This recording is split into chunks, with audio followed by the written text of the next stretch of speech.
all good. It's all good, bro. I just want to say thank you so much, Ben, for having me on tonight. Really appreciate it. Sorry, I'm a little bit behind in schedule today. It's all good. It's all good. I know you're a busy guy. Well, first off, we got to talk about how we got connected, right? Do you know how we got connected? I'd love to hear the story, dude.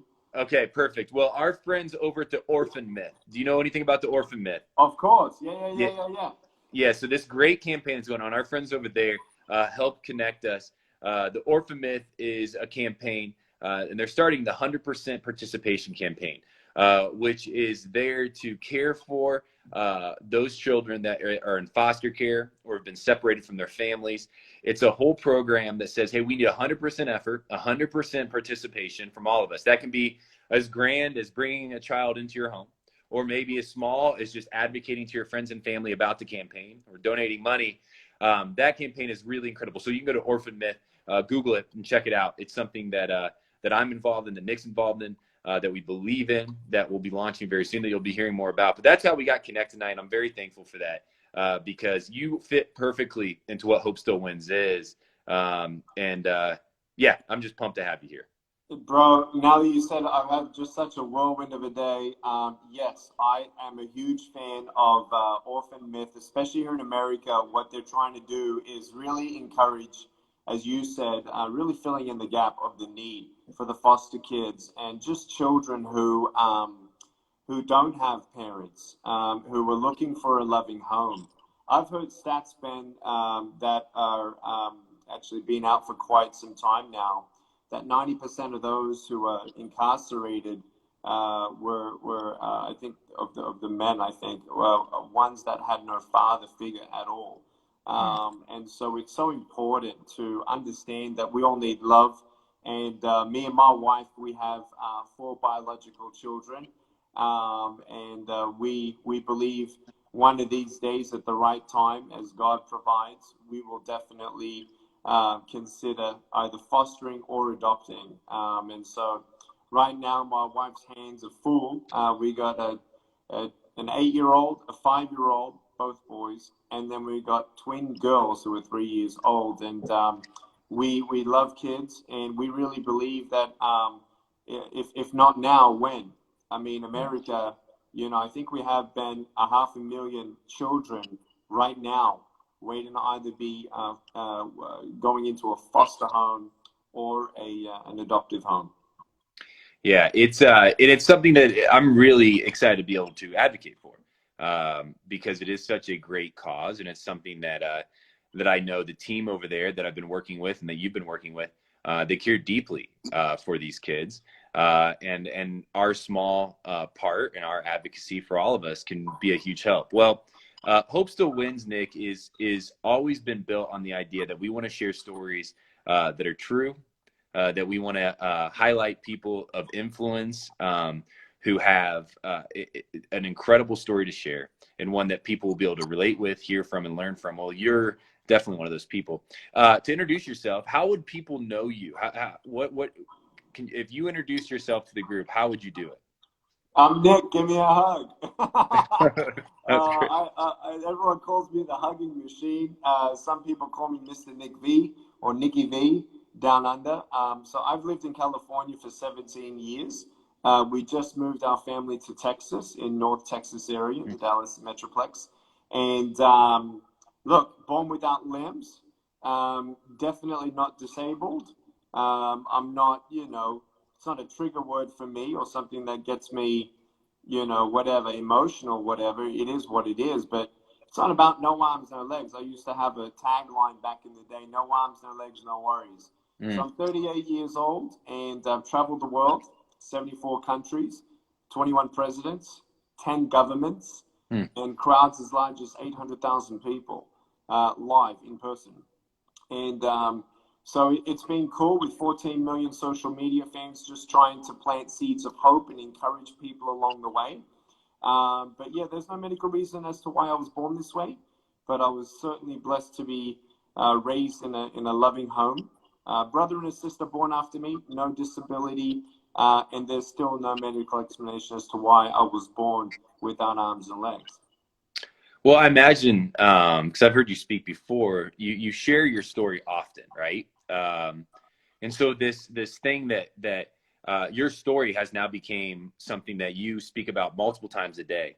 How do you stay encouraged, energized, still passionate in the midst of something that you kind of share all the time? Well, I'm going to take it a step further because look, my livelihood was, motivational speaking going around the world. Okay. I was the highest paid motivational speaker in my age bracket in the world.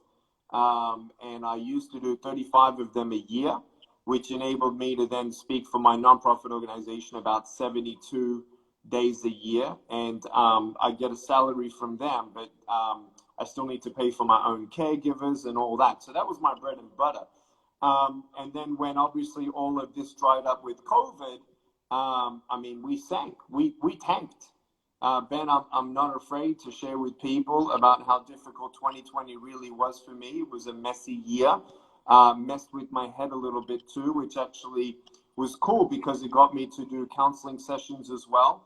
I've gone through 10 sessions of counseling, and I just needed to talk through things. And then I found out, there's some other things that I really could have talked with somebody about that happened the last 2 decades. So, traveling around the world and telling people that it's good to know that you're not alone and then get counseling yourself was really, really healthy. And I have to say, how do you continue to share your story when you don't even feel like sometimes you are motivated to peel yourself off the floor? You all go through that, I think, as human beings. We all do go through that. And I'm not immune to that either. So we all go through ups and downs. But what's beautiful is I got one of the best jobs in the world, dude. I mean, I get to get paid somehow and have the opportunity, right, to share hope. I do it for free. And the stories and the letters, anything we do, Ben, whether it's a short film, The Butterfly Circus, that was seen by 50 million people, or one of my 3 million books, or you name it, a music video that I did on YouTube that got 8 million hits. We got letters and messages saying, Nick, I either was thinking of committing suicide or attempted, obviously didn't succeed, thankfully. And now they saw my video, and now they will never, ever even thinking of giving up after they saw how my broken pieces turned into something beautiful as well. And really, I think, Ben, what's beautiful, every motivational speaker or speaker out there always understands that in the short-term, mid-term, long-term goals of theirs, with a thread, a vein of purpose giving or giving back to someone, service aspect, it's always about that greater purpose and understanding that you can make a difference in someone else's life. And I think it's a necessary foundational pillar that we need in our soul, our spirit, and our mind, to know that we are not here just to merely exist, coexist, but that we're created, designed for a greater purpose, that when a circumstance doesn't change, it can be part of that story. And when you don't get a miracle, you can still be one. And so getting those stories, Ben, really helped obviously fill my fuel tank.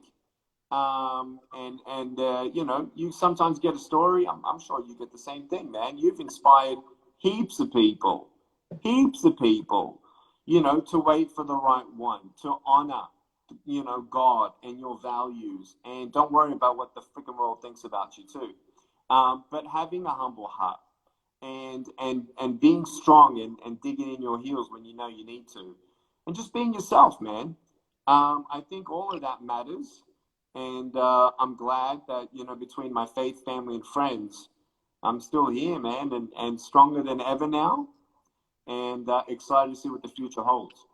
Well, you talk about it a lot, how you've taken all these things, and through these moments of difficulty, you became a victor and not a victim, that you've tried to progress forward and grow and to share hope with the world. So you spoke a lot about sitting in a season of heaviness and darkness and burden. Can you speak a little bit for anybody out there watching on how they can start taking steps forward, how they can start becoming the victor, how they can start being that miracle as you speak about to others? Absolutely.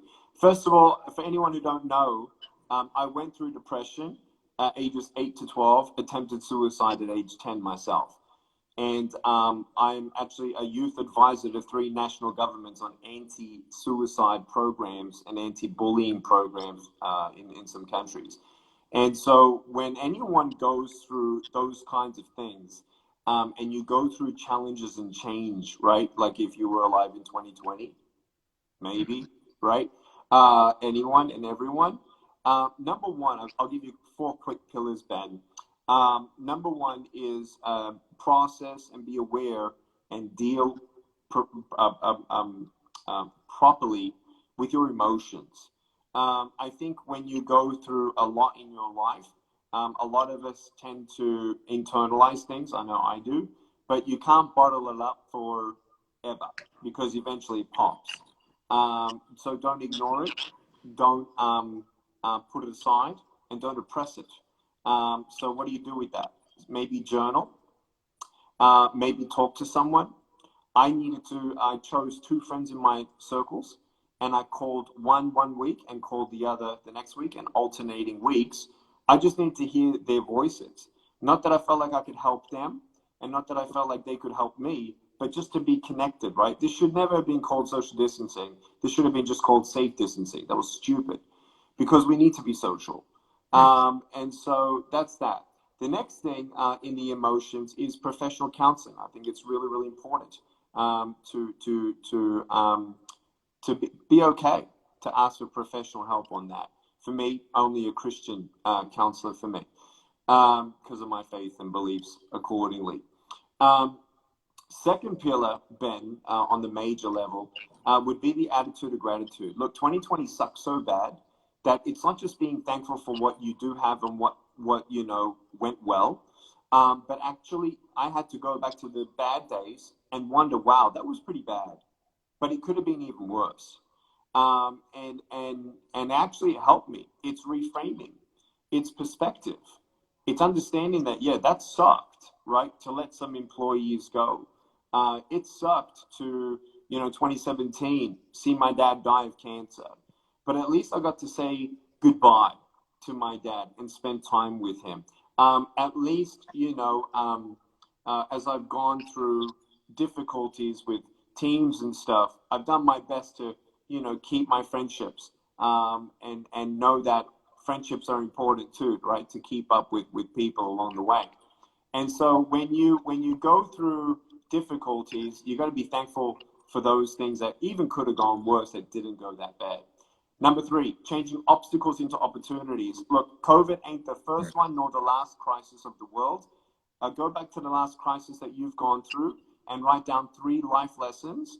And then if you spend 30 minutes, I can guarantee you almost that you'll actually learn lessons 4, 5, and 6. That actually might be 3 lessons that you need to apply in your current situation now. Because we got to understand that you don't just go through things, right, Ben? You grow through things. We know that what won't kill you make you stronger, right? That's that saying, but it's a little extreme. But for real, I mean, it is true. Nick's resilient because he has had a lifetime of resistance. So when resistance comes, I don't get allergic to it. I embrace it because I know it's going to make me stronger, wiser, and so forth. And lastly, I think goal setting and pace, short-term, mid-term, long-term, bringing in the purpose or service aspect back in for the greater purpose to give someone else, kind of what they need. So then when your voices in your brain say, hey, you're not good enough, you know that you've made a difference in someone else's life. And you can, tell that voice to shut up and say, no, I'm here for a reason. That wasn't an accident. And I can make a difference, even small differences. If I can change the world just one person at a time, then we're all in. And pace, I think it's really, really important that, we don't take off, too much more than we can chew. And when you do, be okay to reassess, reset, and so forth. And so those are the 4 things, summarized real quick, Ben, that help me to not just reach my full potential, but really find happiness. There's a Yeah. lot of people who are successful, but they're not happy, man. Hmm. Well, thanks for sharing all that. And I'm sure people are going to watch this a couple times. A lot of people watch this afterwards. They're going to slow that down and they're going to take the notes down. That's some free advice from Nick there. Now, Nick, as you're speaking, it reminds me, this is going to be a twofold question. One, how did you gain all this wisdom and insight? Because it is truth and it is wisdom and insight. And two, in the midst of, as you said, years of depression, years of mental struggle, and where you could have said, you know what, this isn't for me. Like this isn't it. You turn that to now be a motivational speaker for many. Like you've turned that on its head completely. And you said, no, now I want to go share this story. Why? Why was that the chosen thing? And maybe within that, sorry, I'm compiling these questions on you. I can repeat them later. Is if anybody's out there watching going, I don't know what my purpose is. I don't know what I'm learning in this. I don't know where to go from this. What would you tell them? Oh, I love these questions. Okay, so number one, first of all, I get a lot of wisdom from the Bible in the section of Proverbs. There's a lot of wisdom there. And then I love speaking with older people. In fact, Ben, many times I was not able to, either interact socially or engage competition, athletics, blah, blah, blah. I was on the sidelines talking to adults, man, right? And so I at age 8 wasn't 8, fair enough. And every whatever point of wisdom that, you think I have, a lot of it's experience. And so you could say that at age 38, I've lived a lot. And I'm blessed for that. As far as turning something on its head and flipping it, I mean, dude, I was at school, 17 years old, and the janitor who was cleaning the toilets at the school found out that I was voted, the student government body. Yeah, we call it a prefect in Australia. And he said, hey, you're on that thing, you're a prefect. I said, yeah. He said, you know what? I heard you speak. I said, oh, cool. He said, no. You're going to be a speaker. You're going to travel all around the world and you're going to share your story. I said, excuse me? He said, blah, blah, blah. And I'm like, nah, man, you're crazy. He said, please let me organize your first speech. And I was kicking and screaming for 3 months, saying no. And I'm like, you're a crazy old man. I mean, seriously, the public speaking is the biggest fear in the world. My palms were sweaty, my knees were shaking. I got in front of this little crowd and 6, 7 kids, and someone's crying. I just started sharing, and then they're asking me to talk here, talk here, talk here, talk here. I was going to be an accountant, dude, financial planner. I was in the stock market. I was an option trader as a teenager. Real estate, my first real estate project was at age 19. I was a business thinking man. I'm a mathematics guy, right? I do the numbers and the crunching. Never thought I'd ever be a speaker, but man, it became the biggest drug, the best drug, the healthiest drug of changing, lives. And whether I can talk in venues about my faith or motivation at schools or companies, we've got a social emotional learning curriculum for any schools that are looking for a conservative choice for a social emotional learning curriculum. Go to aiacurriculum.org. We are supplying that now to kids, and all of this is in there for teenagers. Everything that you've just asked me, actually, we've laid out life lessons with videos from me and stuff. And I just want the whole next generation, Ben, to know that life is to be lived. Get out there, do something different if you don't like it. And I'm just thankful, between my faith, family, and friends that, people would say that you've turned your obstacle into an opportunity. I'm just glad that things happened the way that they did. For people who are looking for a purpose, Ben, I'm glad you asked me. I'd like everyone to go to uncommongiving.com. Uncommongiving.com. I'm now a chief generosity officer of this startup company that's going to be the company known to be the Generosity Company. It is not only something that you can open up a digital wallet and be introduced to nonprofits, but all corporations out there that do give a couple $100 to each of your employees and you match it, whatever. This is the funnel that you've been waiting for, uncommongiving.com. And we all can find our purpose in giving back somehow. And there's even ways to give back volunteering time, right? Time, treasure, talent. And we don't all have always 3, all in on the same day. And some people think, I'll never have any talent. But man, we all can love, we all can help, and so yeah, we're helping the homeless, we're helping human traffic. It's, you know, every nonprofit under the sun.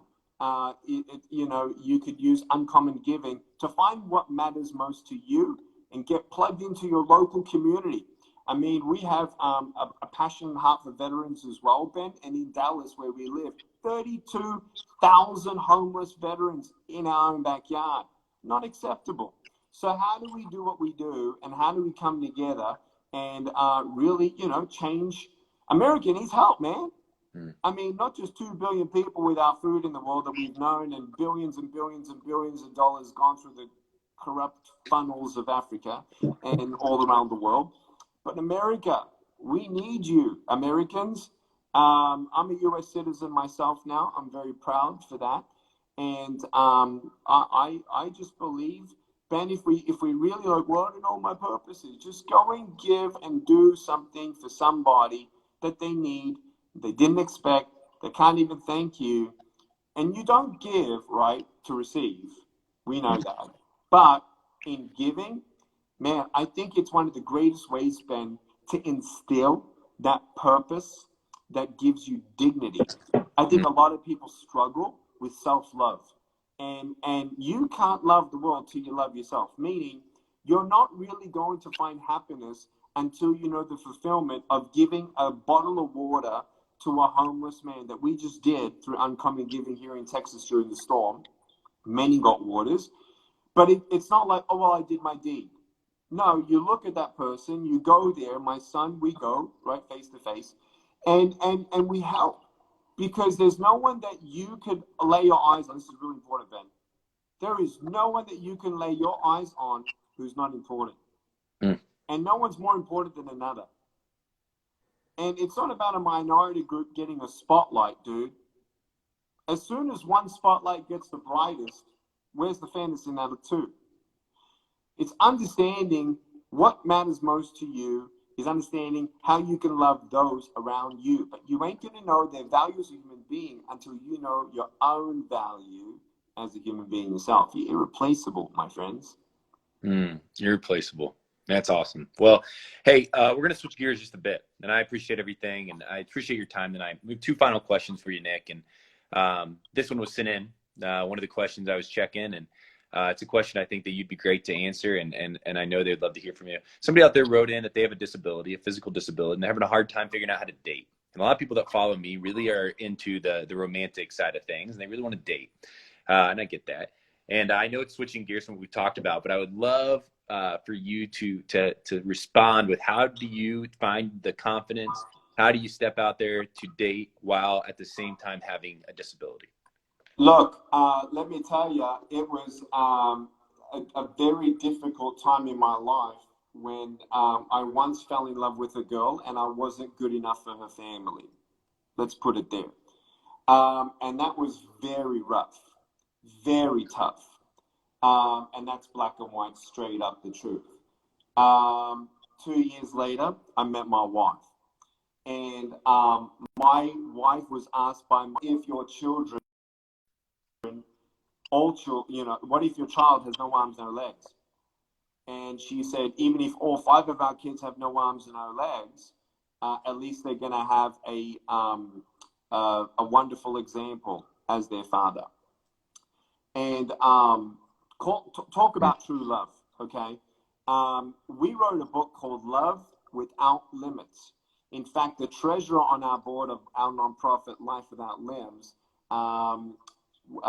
called me and told me how encouraging, because she felt like by her age she should have already been married and whatever, a child or 2. And she's now happily married to the one, right, for her. And she, on the week of her wedding or engagement, she's crying on the phone. She said, your book helped me to still believe that true love exists and was for me. And so, Ben, I'm not going to just say, oh, you know, blah, blah, blah, everything's possible. Marriage is not for everyone either, okay? But for as long as your heart desires it, yes, and longs for it, and you're looking and putting yourself in a position to freaking open your eyes and, you know, take someone on a coffee, how do you do that? You just start, Mm. ready or not, right? Here it comes. I mean, Ben, everyone's like, oh, go get premarital counseling. Nothing's going to prepare you to get married. Nothing's going to prepare you to be a parent, right? You think you do this in your freaking birth classes, you're learning how to breathe. That goes out the freaking window when you're in the birthing suite. You know what I mean? Like, nothing prepares you. And it's kind of the same thing with dating, right? I mean, you just got to do it. You just got to go out there and, keep it righteous, keep it holy, because sex is a very emotional distraction that could definitely make wrong choices along the way. So I remained a virgin till I met my wife, and I'm very happy. And it's not that I didn't have opportunities. I'm short, but I'm still good looking. And I had opportunities, and I chose to wait for the mother of my kids. It's some of the best advice. A friend of mine named Tanya, she's single and she's beautiful and she desires to be in a relationship. And I asked her that same question. I said, how do you, as a single, what encouragement would you give people out there? And she said, just don't stop dating. Get out there, try, put yourself out there. Make some stories with it. Have some great dates, some bad dates, some in between dates, but don't stop dating. Well, Nick, final question, which I ask everybody, which is the final question of season 3. We're going to take a little break once this episode's done, breathe a little bit, and come back bigger, Good for better. you, man. Thank you, buddy. A break. Hey, it's going to feel good. Yeah, dude. Well, before I ask this question, I do want to just mention, they can follow you on Instagram. It's pretty easy to do. You just click here on your account. People can go follow you if they're watching and learning about you for the first time. In addition to that, you do have a music video out that you said it got 8 million clicks and views, which is incredible. People should go and listen to that. What's that called? Something More, I believe? Yeah, Something More. So we took down I think it was 7.6 million at the time. We had to, quote unquote, reset because of COVID, strip out YouTube, start all over again. So yeah, Something More by Nick Vujicic, a cover of my friend Tyrone Wells. Man, I miss you. And so we did a music video up in Santa Monica, went all out. And I actually met somebody, Ben. I met somebody in Dubai who was homeless at the time. So I met her back in the day. She was homeless in Santa Monica, lost her family, yeah, because she got rich, went to drugs, lost her family, lost her business, homeless on the streets, picked up Wi-Fi on a coffee store, whatever. She's high as a kite, but her YouTube somehow got Something More. And it started raining because it rains in the video. Starts raining. She becomes 100% sober and sharp. And she said that music video changed my life. There was something very spiritual about it. She's never done drugs since. And now she's a multimillionaire in Dubai, making 50 grand a month. And she said that music video turned my life around and helped me to start searching for the bigger questions of life. And so check it out, Something More. Something More. And then CEO, founder of the nonprofit Life Without Limbs, and also the author of a book, Love Without Limits. Final question, Nick. Do you believe that hope still wins? If so, why? And if not, why not? Hope always wins, bro. I mean, you're talking to the guy that, my grandfathers were in jail for their faith. My mum was 6 years old when they escaped Yugoslavia over the Austrian Alps. My dad and mum told me how they would go to bed hungry at night. Refugee camps. Stories, bro. Went to Australia with nothing. We're full-on immigrants to Australia. I'm 100% blooded Serbian, born in Australia, living in America, now a Texan. Hope always wins if your hope is true. So if your hope is in tangible things, even a relationship itself. So if you have a relationship that you think gives you a true north on your compass for hope, or a validation of your self because someone needs you, no good. money, drugs, sex, alcohol, pornography, fame, and fortune. If you put your happiness in temporary things, your happiness will be temporary. Now, are good things bad? No. Good things are good. But does it last forever? Is it really hope, hope, hope, hope? For me, if it's real hope, it's hope for the soul. It's hope for an assurance of eternal life. It's hope that shows every day in peace, whether you have no arms, no legs, whether you're single or not, whether you're barren or not, or you just had a miscarriage, or you got PTSD from your abortion. Whatever your brokenness looks like, I really believe we need God to give us that hope. Because without him, Ben, I'm hopeless. Nick, it's been a pleasure having you tonight. Thank you for coming on. Bro, thank you for sharing yourself with us. I love you, and I want to meet you and give you a hug one day, yeah? Let's do it. Let's do it very soon. That'd be incredible, buddy. It's all good, mate. Thank you so much for having me, Ben. It's such an honor. Hey, thanks, Nick. Rest up tonight. I know you had a big day. Thank you. I'm just about to go live, actually, now, talking about my faith about God, how to have peace in the chaos. We actually are going live like in half an hour. It's going to be awesome on, what is it? On the youtube.com/LWLHope, youtube.com/LWLHope for the nonprofit, just in case you're looking for peace in the chaos. That's right. So you can tune in right after this. No rest for the weary, buddy. Hey, have a great night. Thank you. Cheers, mate. Bye-bye.